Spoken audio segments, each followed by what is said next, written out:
إن الحمد لله نحمده ونستعينه ونستغفره ونعوذ بالله من شرور أنفسنا ومن سيئات أعمالنا. من يهده الله فلا مضل له ومن يضلل فلا هادي له. أشهد أن لا إله إلا الله وحده لا شريك له وأشهد أن محمدا عبده ورسوله. يا أيها الذين آمنوا اتقوا الله حق تقاته ولا تموتن إلا وأنتم مسلمون.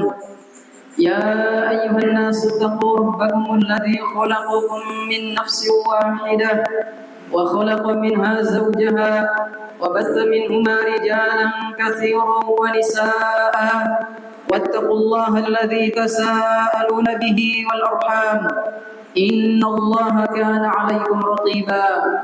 يا أيها الذين آمنوا اتقوا الله وقولوا قولا سديدا يصلح لكم أعمالكم ويغفر لكم ذنوبكم ومن يطع الله ورسوله فقد فاز فوزا عظيما. أما بعد فإن أصدق الحديث كتاب الله وخير الهدي هدي محمد صلى الله عليه وسلم وشر الأمور محدثاتها فإن كل محدثة بدعة وكل بدعة ضلالة وكل ضلالة في النار. Ma'asyiral muslimin, jamaah Jumat rahimakumullah. Tidak lama lagi kita akan memasuki bulan yang diberkahi, yakni bulan Ramadan. Bulan di mana Allah Subhanahu wa taala menurunkan rahmat-Nya kepada hamba-hambanya, mengampuni dosa-dosanya dan juga menutup pintu-pintu neraka. Jamaah yang dirahmati Allah Subhanahu wa taala, Rasulullah sallallahu alaihi wasallam bersabda, "Ataakum syahrul ramadhana syahrun mubarak, faradallahu alaikum siyamahu, tuftah fihi abwabul jannah wa tughlaqu fihi abwabul jahim wa tughallu fihi maradatus syayatin." وفيه ليلة هي خير من ألف شهر من حرم خيرها فقد حرم. Telah datang kepada kalian bulan Ramadan, bulan yang diberkahi. Allah mewajibkan puasa di bulan itu. Di sana Allah membuka pintu-pintu surga dan juga menutup pintu-pintu neraka, dan Allah membelenggu para pembesar-pembesar syaitan, pembesar-pembesar setan. Dan di bulan itu ada satu malam yang dia lebih baik daripada 1000 bulan. Siapa yang diharamkan dari kebaikannya, maka sungguh dia telah diharamkan dari banyak kebaikan. Jemaah yang dirahmati Allah Subhanahu wa taala, oleh karenanya seorang muslim dia harus bergembira dan mempersiapkan dirinya untuk menyambut datangnya bulan Ramadan. Sebab di sana Allah Subhanahu wa taala telah menyediakan berbagai macam keutamaan, mengampunkan segala dosa dan juga melipat gandakan semua amal-amal kebaikan. Hadirin jamaah yang dirahmati Allah Subhanahu wa taala, waspadalah kita, jangan sampai kita tergolong sebagai hamba-hamba yang diharamkan dari kebaikan Ramadan. Karena sungguh suatu hari Nabi sallallahu alaihi wasallam pernah naik di atas mimbar, sebagaimana diriwayatkan Anas bin Malik radhiyallahu taala anhu. Dia berkata, "Irtaqan Nabi sallallahu alaihi wasallam 'ala al-mimbari darajatan faqala amin." Rasulullah Nabi sallallahu alaihi wasallam naik di atas mimbar satu tangga, kemudian beliau mengatakan amin. Tsumma irtaqa tsaniyata faqala amin. Kemudian beliau naik di tangga yang kedua dan beliau mengatakan amin. Tsumma irtaqa tsalisata faqala amin. Kemudian beliau naik ke tangga yang ketiga, lantas beliau mengucapkan amin. Tsumma stawa fajalasa. Kemudian beliau berdiri dan kemudian beliau duduk. Faqala ashabuhu, lalu sahabat-sahabatnya mengatakan, "Ala ma aminta?" Untuk apa engkau mengaminkan? Qala atani Jibril. Nabi berkata, telah datang kepadaku Jibril. Faqala, kemudian dia mengatakan, "Radhima anfum ri'in dzakartu indahu falam yusalli alaik." Sungguh celaka dan merugi orang yang aku disebut di sisinya, lalu dia tidak berselawat atasku. Faqultu amin, maka saya mengatakan amin.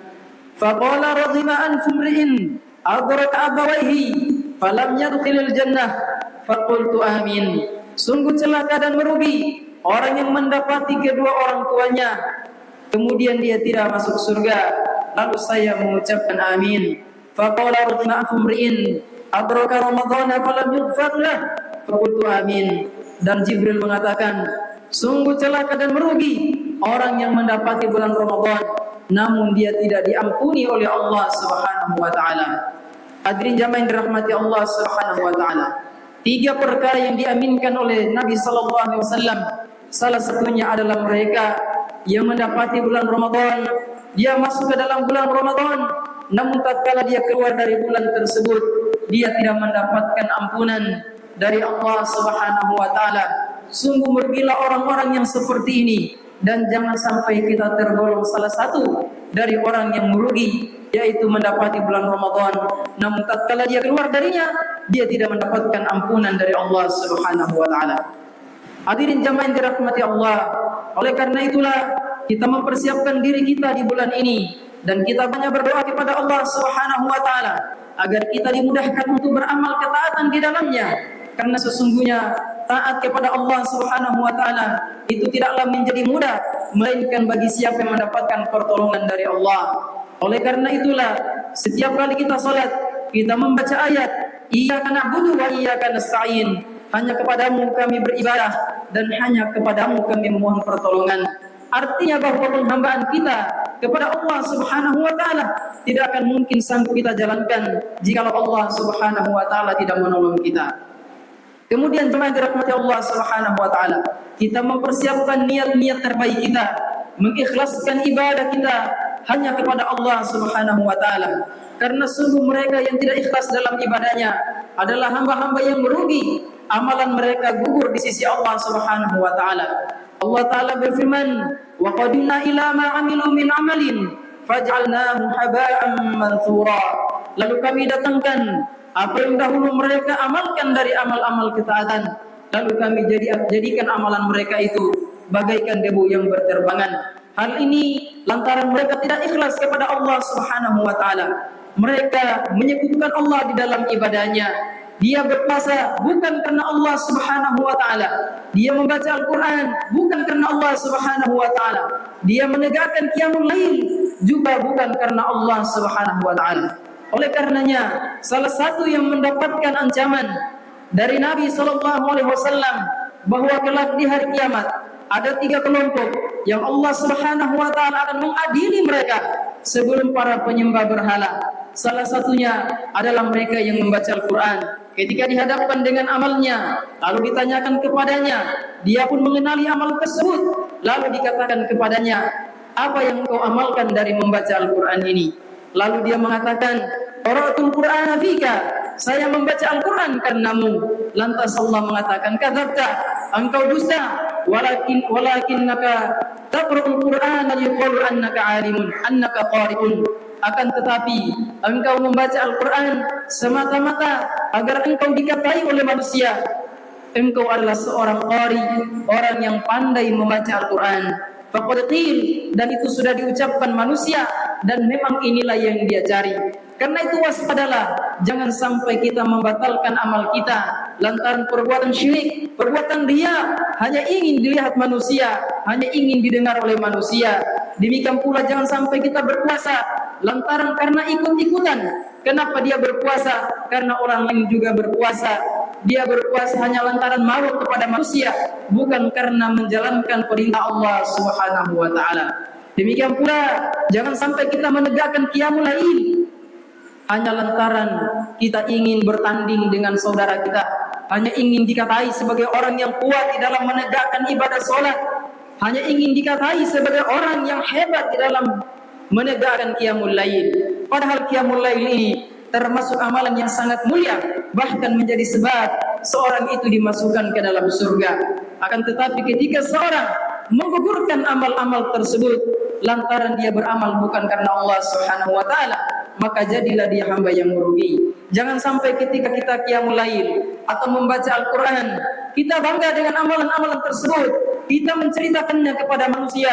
Saya telah menyelesaikan bacaan Al-Qur'an sekian kali, mengkhatamkannya sekian kali di bulan Ramadan, atau saya menegakkan qiyamul lail, lalu saya ikut sampai pertengahan malam atau hingga tiba waktu fajar, dan saya termasuk orang yang kuat di dalam menegakkannya.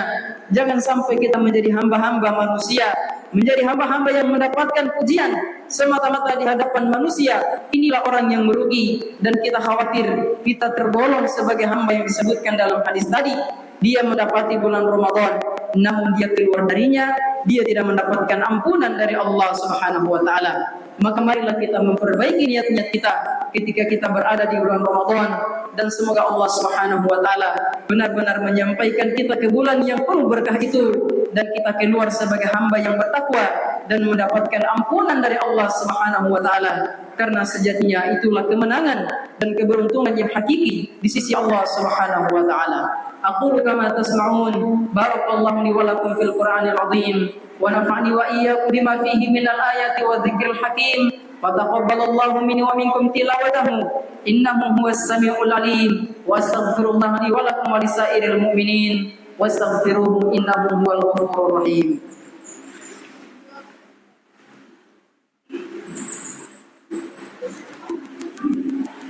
الحمد لله رب العالمين وبه نستعين على أمور الدنيا والدين.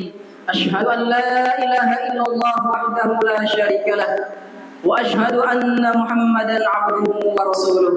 قال الله تعالى: يا أيها الذين آمنوا اتقوا الله حق تقاته ولا تموتن إلا وأنتم مسلمون. وقال ربكم: إن الله وملائكته يصلون على النبي يا أيها الذين آمنوا صلوا عليه وسلموا تسليما. اللهم صل على محمد وعلى آل محمد كما صليت على إبراهيم وعلى آل إبراهيم إنك حميد مجيد. وبارك على محمد وعلى آل محمد كما باركت على إبراهيم وعلى آل إبراهيم إنك حميد مجيد. اللهم اغفر للمسلمين والمسلمات والمؤمنين والمؤمنات الأحياء منهم والأموات إنك سميع قريب مجيب الدعوات. اللهم آت أنفسنا تقواها وزكها أنت خير من زكاها أنت وليها ومولاها. اللهم ربنا آتنا في الدنيا حسنة وفي الآخرة حسنة وقنا عذاب النار. اللهم بلغنا رمضان، اللهم بلغنا رمضان، اللهم بلغنا رمضان. سبحان ربك رب العزة عما يصفون وسلام على المرسلين والحمد لله رب العالمين. عباد الله، إن الله يأمر بالعدل والإحسان وإيتاء ذي القربى وينهى عن الفحشاء والمنكر والبغي يعظكم لعلكم تذكرون. فاذكروا الله يذكركم واشكروه يزدكم ولذكر الله أكبر والله يعلم ما تصنعون. قم الصلاة.